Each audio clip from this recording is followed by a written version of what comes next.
I'm Steve Reichert. I'm a climber, and I'm a type 1 diabetic of over 20 years.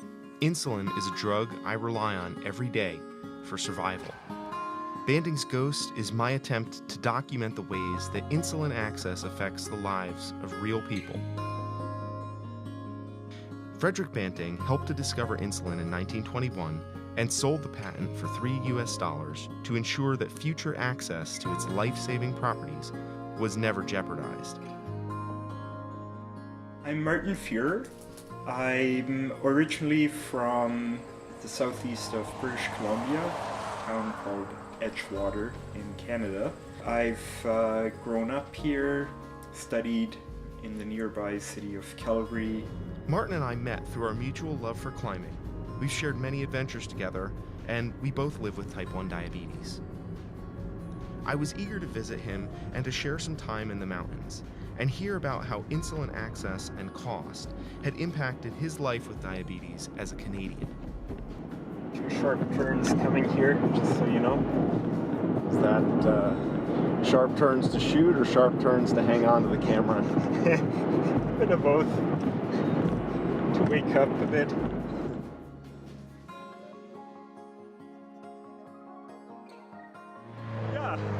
Today we're doing Achilles Spire.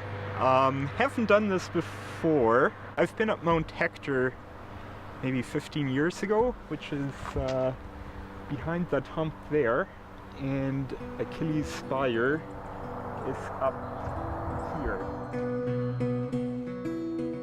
I was diagnosed with type 1 diabetes in 2003. So about 14 years ago. Climbing is you know, it's such a focused activity. Push aside any worries that you have, whether it's about your health or any other worries you're having in your day-to-day life. If I had financial worries, would I still be climbing? Probably. It's an escape from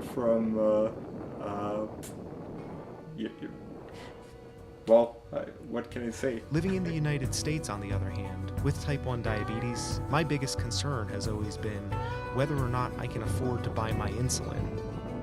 I'd say the top concern is the effects of living with diabetes for a long time. That comes up to my mind quite a bit, you know. Diabetes can pack a punch if you're not careful with your blood sugar readings. Diabetes is an incredibly demanding challenge, even with all the tools available for you to use, a fact that hits home almost immediately after diagnosis.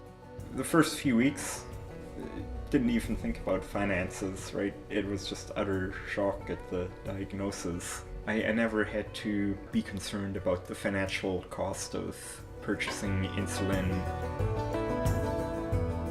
And I know, at least here in Canada, if I lose my job and I'm without insurance through the workplace, I can rely on provincial programs. Similar safety net programs in the U.S. are often inaccessible without completely exhausting all resources first.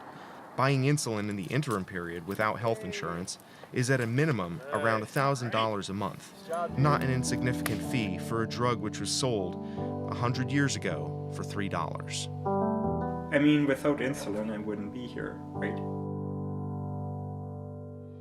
You know, from that standpoint, I feel very fortunate. It actually blows my mind how, two countries next to each other can have such a difference in the cost of insulin.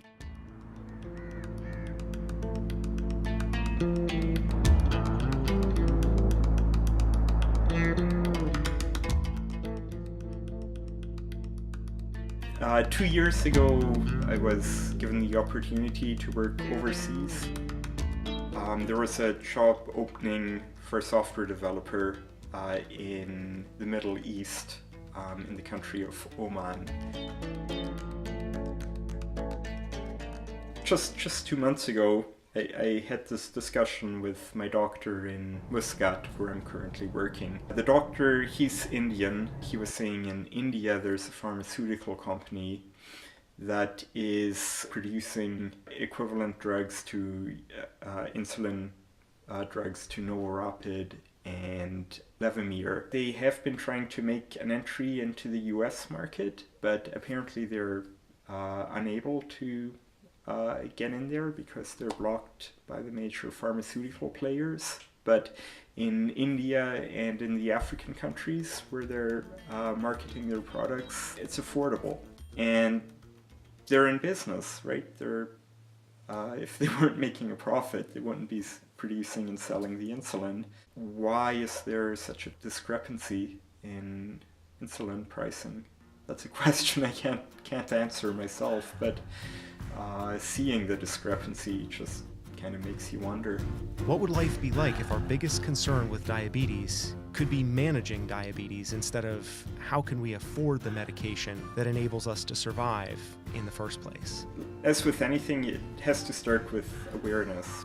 The cost of insulin really differs from country to country, and I think it's important for people to be aware of that. There is progress being made, if only a little bit at a time. Without my love for the ocean.